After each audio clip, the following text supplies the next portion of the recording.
Serving their community is who they are because they love where they live. REMAX 3D Real Estate is proud to bring you Heart of Farmersville, a video series dedicated to celebrating all the wonderfully great things about Farmersville, Texas. On every episode, Dennisha Denney will share Farmersville's story through the stories of the people who call Farmersville home. This is Heart of Farmersville.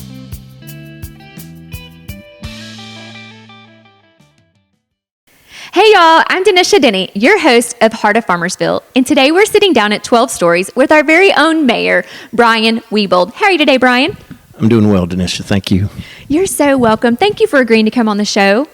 Well, I contemplated it, and after my wife did hers, I was a little curious of what I could do beyond that, but I'm glad to be here today, for sure. Well, thank you for not bailing out on me. Well, absolutely not. Once I commit to something, I'm fully committed. So. Well, thank you. Well, and, kudos to Misty. She stepped up that day and agreed to come on the show with very short notice, and It turned out to be a wonderful show. And she's the much better part of me, for sure. Oh, well, she feels the same about you. It was really sweet to get to hear, your relationship and just how you both really admire each other and lift each other up and are just truly partners in life. Yeah, that's the way it is, for sure, yes. Well, Mayor, let's talk about what you love about Farmersville. You would not be the mayor of this community if you did not love Farmersville.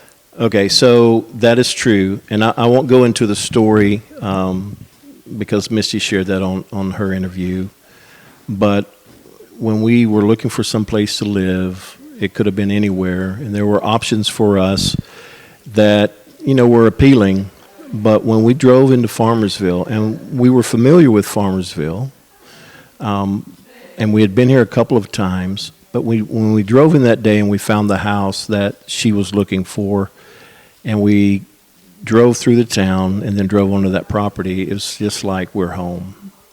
And so, we moved here in 2014, and since then, we've just fallen more and more in love with the people of the town.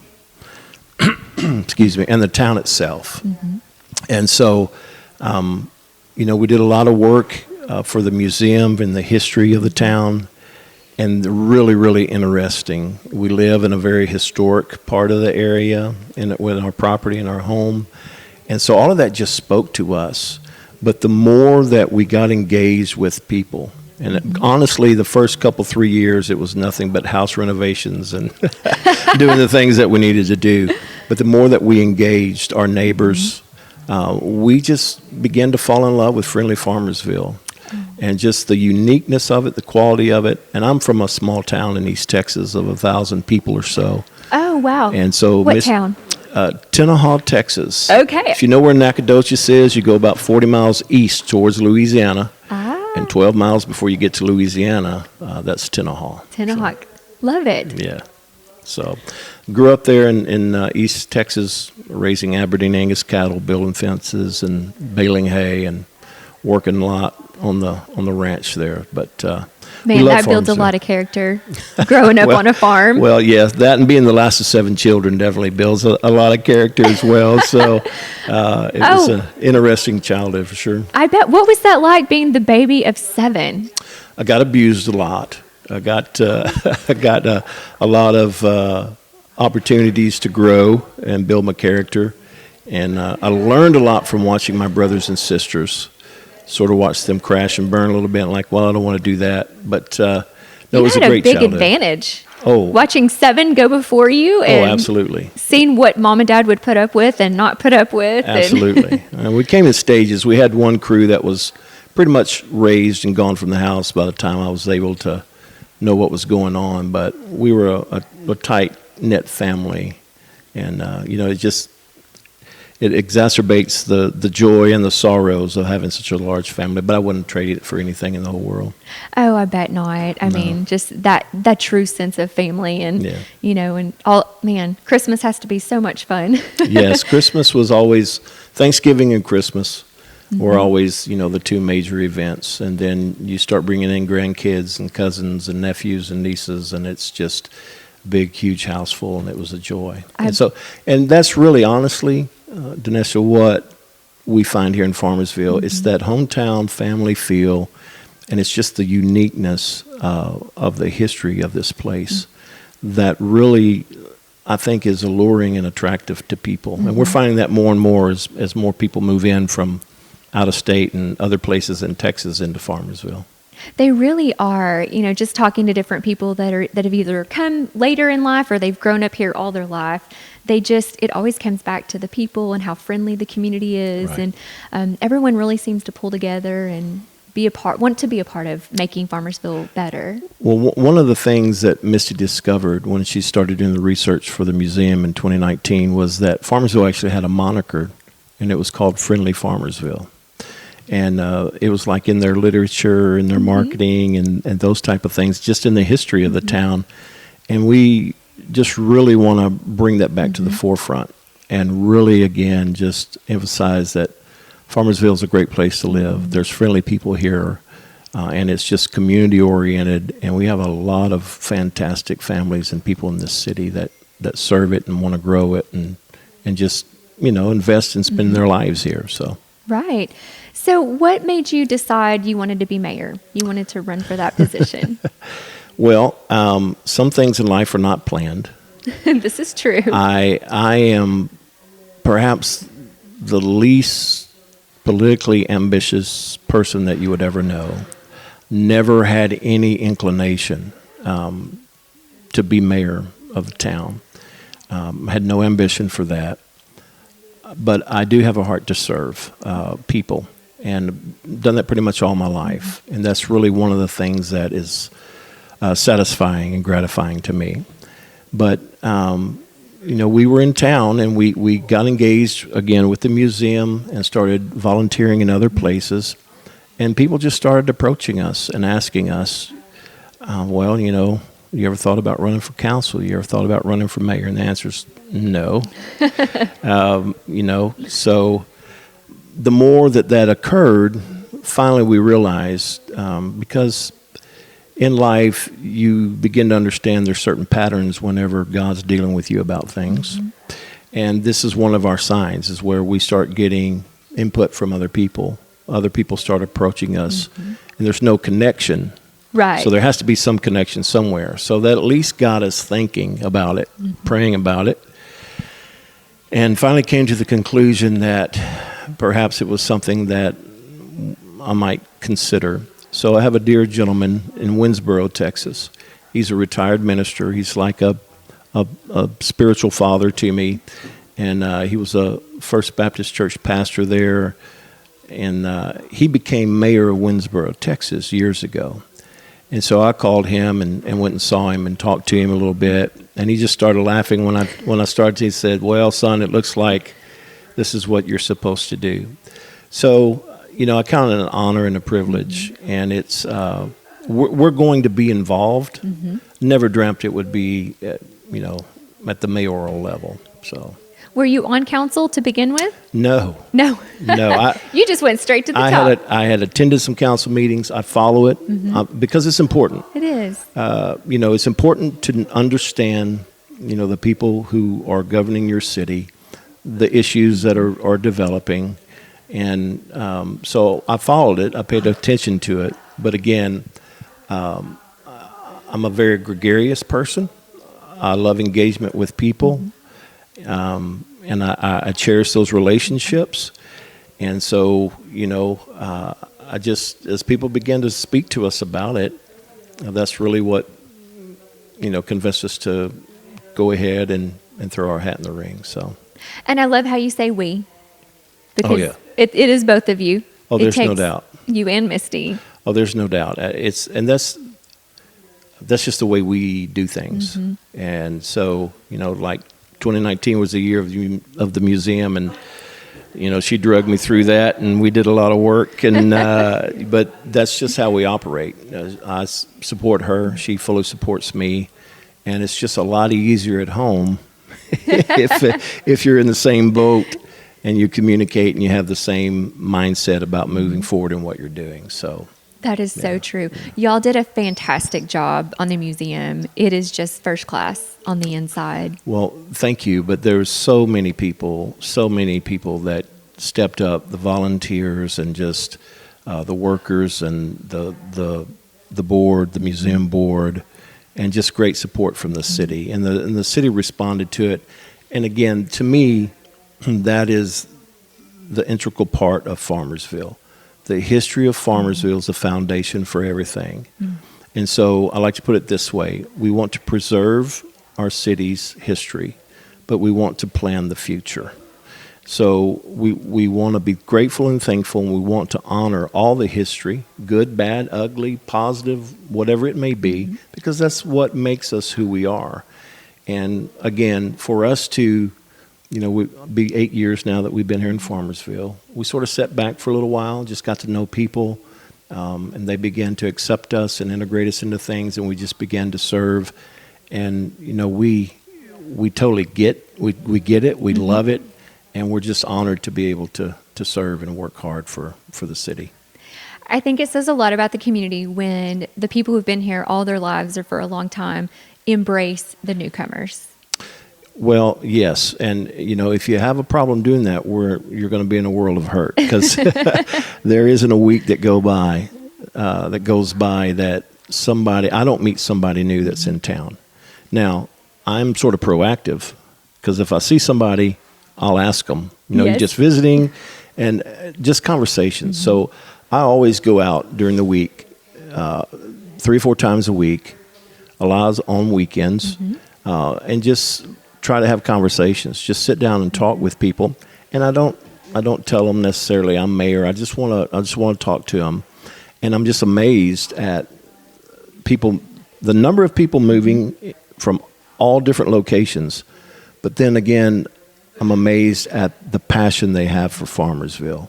There's just something about it. You can't explain it.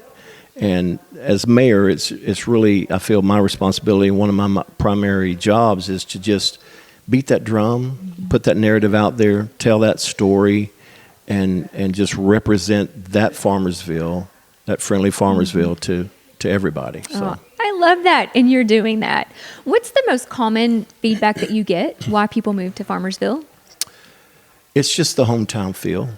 When we had Farmersville Lights, which, from what I understand, you brought Misty along for that. So you made those deposits in 2019, but you collected on those a year later. Well, we had, that is true. That is true. I sort of threw her under the bus. That's what we call it on that one. But when we had that event, 2 things. We were out working it and volunteering in different areas and just being out among the people, because COVID was just horrible for me, because I'm a very people-oriented person. I have to have that engagement, right? And so we're out and we're just talking to people, and we were getting things like, God, this is like a Hallmark movie town. Yes. And say that all the time. It's a shame that I know what a Hallmark movie is. No, it's not. No.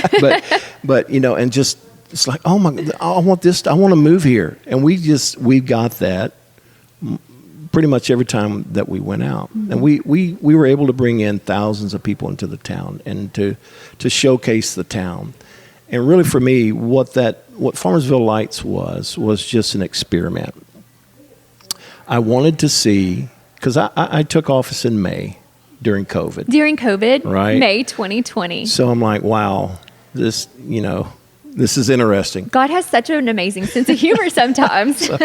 Absolutely. And it's definitely wasn't my plan, right? But so I just wanted to see, what is the city prepared for? So I put forth that idea, and I just wanted to see how people in the town would respond.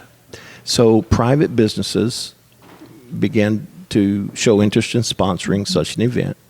Now understand, nothing like this has ever occurred in Farmersville. Wow. And I'm saying, let's go down Farmersville Parkway. And I'll just be honest, I had no idea what I was saying either, because it turned into, if it wasn't for Jeremy Jones and the electric guys and the city crews here in Farmersville, it just wouldn't have happened, right? So the design team, the design committees took off designing it, but people just responded. So it was the private businesses, sponsoring the event. It was the volunteers that came out. We had volunteers wrapped close to 70, 75 trees and Christmas lights. Oh, wow. You know, the city workers, utility crew came out. We had civic organizations, food pantry. We had the fire department taking up coats and blankets, and the Rotary Club raising funds to keep people's lights on during the holidays. And then we all worked it together. It started, and then the public just responded. And so in my heart and in my mind, I knew, okay, Farmersville is prepared to take the step forward and present itself as not just a viable place to live, but just a dynamic, awesome place to come and raise your family. So the ISD got involved. They did their section, and the ISD and the city working together. It was just a phenomenal event. So for me, that's what the event was all about. Obviously celebrating, especially after the year that we had. And so we're looking forward again this year to rolling it out and only building on it. So you are known for Farmersville lights. When I hear that brought up, in town, your name is always brought up with it. Well, it was a passion project for you. But I drove down the Parkway during Christmas time and saw it, and I think we turned on a radio station, right, to listen to the music. And so, you even had that touch, and music has been a really cool thing for Farmersville. I love how the music is played downtown. Right. That is the piece that makes it magical and like the Hallmark Christmas movie. Right. But that Parkway at Christmas, it really was magical to drive through that Parkway and to see all of those lights. And it gives you that sense of home, like what you were looking for, and Christmas. Yes. And just such a spirit of Christmas. Yeah. And you just left joyful when you left. Well, and in my mind, I just see that in Farmersville, that type of experience, that type of feeling, just amplified. Yes. So everything that we're doing, the ISD, they're taking fantastic strides. Just had a bond pass, and that is for our kids. That's the development of the future of education. Collin College being here, just is incredible opportunity for us. They're already part. Their opening is this Saturday, their grand opening, but they're already open. They're already a part and being active, and so we have a dynamic Chamber of Commerce, great businesses in town, a great Main Street program, and so this next year is going to be really, really exciting. We have a brand new council that I'm excited about. We're going to work together and determine what's best in moving forward for the city of Farmersville, all in the spirit of that friendly Farmersville. And so it's just a wonderful place to be right now. What are some things that you hope to see come to Farmersville? Well, the biggest issue for me is just the economic development. We have subdivisions being built. We have developers coming in, bringing nice homes. But we've got to get some good advanced manufacturing, clean manufacturing development in Farmersville, because we need the balance between residential and commercial development in order to make sure that taxes are not unsustainable for homeowners. Right. Then also, again, I'm going to mention Mr. French, Superintendent French in the ISD. Just the development, the plans they have, not only for the high school, but for the other two campuses. They just purchased some more property to expand their robotics and their engineering program here in town, right off Highway 78. Just the education that's there, and then also with Collin College. I think, for me, cities always have one or two characteristics that sort of define them. And I think education, training, is going to be one of those for Farmersville. So just the development and really just working together with people who want to serve the city and strategically planning Farmersville. That's so important that you strategically plan, because it's coming. Yes. As Princeton is growing and it's going to cross over the lake and come into Farmersville, it's coming, and it's coming quickly. And it's one of those things, it comes whether you want it or not. Yes. And you can either plan for it and grow it the way you want it to be, or it's going to do it for you. Well, and all the research that I've done and that I've seen that's been presented to me is that growth will overwhelm you and overtake you and dictate if you don't have things in proper order. And for me, so understand, this is it for us. We're invested in Farmersville, and this is where we're going to be. This is where we're going to retire, and we have made our investment here. So You're all in. We're all in, completely in, for the rest of our lives.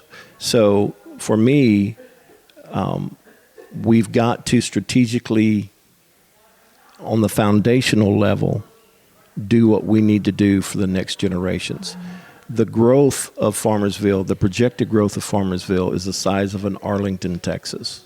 Wow. Because we have the land mass and the capability to house that many people. We've What got is that number, roughly? So we're looking at over 300,000, around 300,000 people. And what is the population today, roughly? We're 4,200. So, Wow. yeah, so the foundational things need to put in place, the infrastructure, not just the actual infrastructure, but also the internal workings of the city in order to manage that, strategically manage it. And so that's what we have to really focus on, because in my heart, we would do the next generations of farmers a disservice by not getting the foundation laid and just being overrun with the growth. And so I know from my conversations that I've had with a lot of people, that's what they want. That's their desire. So we're gonna work hard and continue to try to make that happen.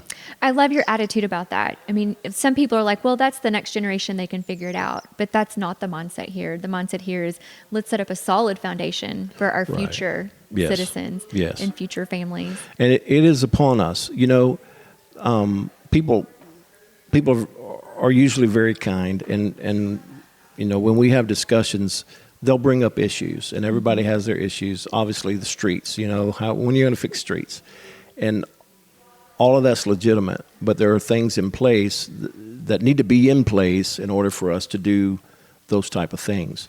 But for me, it's not about the focus on the problems. All I'm trying to do is I'm trying to bring people in from the fringes, from the margins, into the center, and have conversations and start talking about the possibilities and the potentials. Because people such as yourself that are now involved in our town, everybody has their gifting, their talents, and their passions. Come to mind Gwen Snyder, Fine Arts on Main, okay, and her ability for performing arts. For me, performing arts, music, theater, those type of things are critical to the development of a community. Well, she has such a passion. Mm-hmm. So why not just equip her, work with her, support her and her organization, you know, to just expand and grow and bring that influence mm-hmm. and that flavor to our town. And so that's really what I seek to do. We have some incredibly talented people. And, you know, whether we believe it or not, mayor and city council doesn't have all the answers, right? And so we've really got to listen to the hearts and the minds of the people and recognize and acknowledge, and I believe that we do, mm-hmm. the quality of people that are here in the town, that have grown up here, but also the people that are coming in and realize we're all friendly Farmersville. And the more that we work together, the more we're going to be able to accomplish and get to where we want to go. Mm-hmm. And everything, you know, not everything that I've been mayor has been decided the way I wanted it to go, right? So right. I'm not going to get upset about it. We're just going to do what's best for the city, have a consensus and move forward. And we're better working together and presenting and building friendly Farmersville. Absolutely. Yeah. You're going to win some and you're going to lose some. Right. And that's what brings balance. And the citizens, when they come to be heard, that's when they can be heard. It lets them know you do care about right. what the community wants. And sometimes those are good because you end up creating something that was better than what the original idea was yes. because you tweak it a little yes. and make it even better. So yes. I think that's a great attitude of, you know, all coming together and working together, and not everyone's going to win and not everyone's going to lose. Right. And in the end, everyone wins. As long as the city of Farmersville wins, I'm happy with it. And it's like you say, you know, our council's very good at not coming to the table with decisions made defending positions. They're open-minded mm-hmm. and they listen, and we have conversations and go from there and try to make the best decision. And I believe that's what the citizens want as far as a city government. There's just so many passionate people in this town with great ideas. And again, to me, it's not about focusing on problems, but if you focus on the possibilities and the potentials, what could be. Farmersville Lights, what could this be? Let's just see, right? Right. Well, Farmersville responded in an incredible fashion. And so now we have something that hopefully will continue to be a long-standing tradition that we can build on every year, expand, not just down the Parkway and downtown, but in other areas, in the parks or wherever, and just continue, that type of a tradition. And that's really what Farmersville about. You see the ISD live the tradition. And so we are able to have that history, but yet continue to evolve and grow and start new traditions. And I think that's in the hearts of the people of Farmersville. I love that so much. You are such a leader. Where did that come from? Again, my spot as a seventh child was very important in that. I had an experience with one of my older brothers. Long story, I won't go into it, but he had a near-death experience with a gunshot wound in his head. Lost a portion of his brain, and he came back home and lived with us. And I was 8 years old when it happened. So I actually had the opportunity to teach him how to read again, to write again, and just take care of him. And it was pretty cool for me, not that specific scenario, but Right. I have an older brother now that's back in the house. Right. And so his name's Gary, but we call him Bo.